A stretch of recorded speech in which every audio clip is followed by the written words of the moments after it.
सपने अगर मजबूत हों तो मुश्किलें भी रास्ता बना देती हैं। सुल्तानपुर के छोटे से गांव ऊंच गांव की दिशा द्विवेदी ने यही कर दिखाया।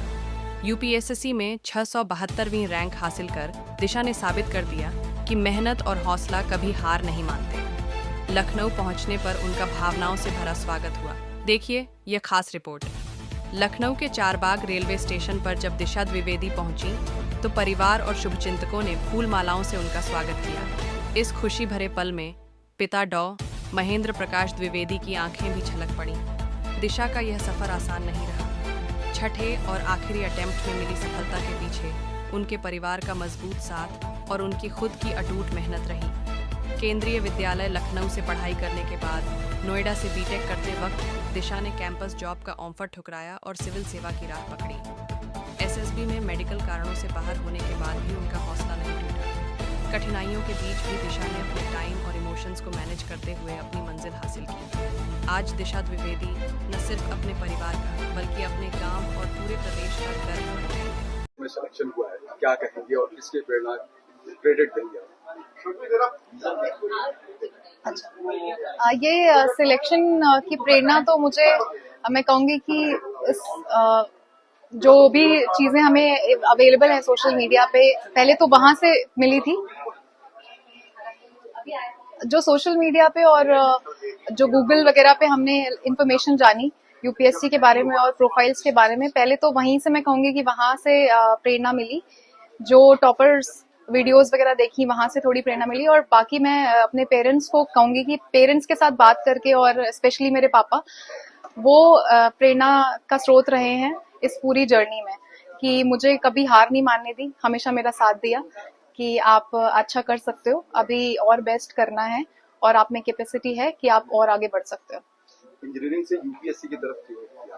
कहाँ से प्रेरणा मिली इसकी? ये इंजीनियरिंग मैंने स्टार्ट करी थी स्पेशली इलेक्ट्रिकल और इलेक्ट्रॉनिक्स में, क्योंकि मुझे एसएसबी में टेक्निकल एंट्री में जाना था। हाउएवर मेडिकल आउट होने की वजह से वहाँ वो वाला सपना तो अधूरा रह गया। फिर एक नया डायरेक्शन चाहिए था लाइफ में कि अब क्या करना है। इतने टाइम तो बीटेक किया जिस चीज के लिए, वो तो हुआ नहीं है। फिर वहां से मेरी फ्रेंड ने मुझे सजेस्ट किया कि एक यूपीएससी कराता है एग्जाम सिविल सर्विसेज का, वो आप दे सकते हो और उसमें आप में है वो कैपेबिलिटी कि आप उसे क्रैक कर सकते हो। तो उसको ऐसा विश्वास था, फिर मैंने जानने की कोशिश करी कि क्या होता है, क्योंकि उससे पहले मुझे नहीं पता था कि सिविल सर्विसेज करके कोई एग्जाम है, यूपीएससी एक ऑर्गेनाइजेशन है और ये सारे पद भी होते हैं, कुछ आईएएस, आईपीएस, आईआरएस, आईएफएस वगैरह। तो फिर मैंने पूरी स्टडी करी, कुछ महीने लिए फाइनल ईयर में ही।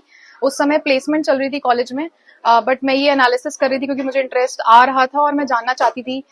मुझे ये था कि एक बड़ा डिसीजन है लाइफ का, तो वो डिसीजन लेने से पहले मैं अच्छे से एनालाइज कर लूं कि क्या प्रोस्पेक्ट्स हैं, क्या प्रोज हैं, कॉन्स हैं, कितना टाइम मुझे देना पड़ेगा।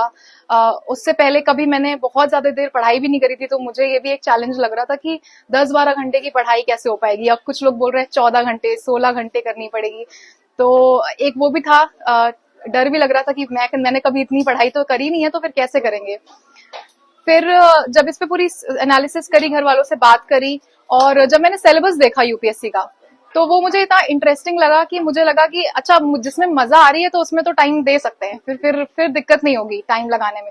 वहां से फिर डिसाइड कर लिया कि वही करना है। तो जॉब ऑफर्स जो थे वो ना लेकर के फिर मैंने डिसाइड किया कि मुझे इस डायरेक्शन में जाना है। बेसिक एजुकेशन कहाँ की है आपकी, और फिर उसके बाद आप नोएडा गए तो वहाँ पे कौन सी कोचिंग करी, कितनी मुश्किलें आई आपको इस बीच? बेसिक एजुकेशन प्राइमरी और सेकेंडरी दोनों ही केवी गोमती नगर लखनऊ से करी। नाना नानी के साथ मैं अपने रहती थी और वहीं रह करके मैंने अपनी स्कूलिंग पूरी करी। उसके बाद फिर मैंने बीटेक इलेक्ट्रिकल और इलेक्ट्रॉनिक्स में Noida institute of engineering and technology से किया। वहां पे रह करके कोई कोचिंग तो नहीं करी थी, जैसा कि उस समय तो डिसाइड भी नहीं किया था, पता भी नहीं था कि कुछ ऐसा होता भी है, यूपीएससी कराता है कोई एग्जाम। और फिर उसके बाद जब ये डिसाइड किया कि इसके लिए प्रिपेयर करना है, तो मैंने ये देखा कि सेल्फ स्टडी बहुत जरूरी है, कि कॉन्सेप्ट्स और पीवाईक्यूज को अच्छे से एनालिसिस खुद से ही करना है। और वो कहीं मुझे उस टाइम पे, ये 2018 की बात है, और उस टाइम पे मुझे कहीं ऐसा मिला नहीं कि कहीं पे प्रीवियस ईयर क्वेश्चंस को एनालाइज करवाया जा रहा हो। और एक तो टेस्ट के साथ में कंपैरिजन करके उसे बताया जा रहा हो, तो मुझे लगा ये मुझे खुद ही करना है। तो मैंने डिसाइड किया कि सेल्फ स्टडी से ही मैं करूंगी। पहले मैं खुद एक बार अच्छे से कंपैरिजन कर लूं, देख लूं, फिर उसके बाद कहीं अगर मुझे लगेगा कि जरूरत है तो फिर मैं बाद में डिसाइड करूंगी कि क्या करना है।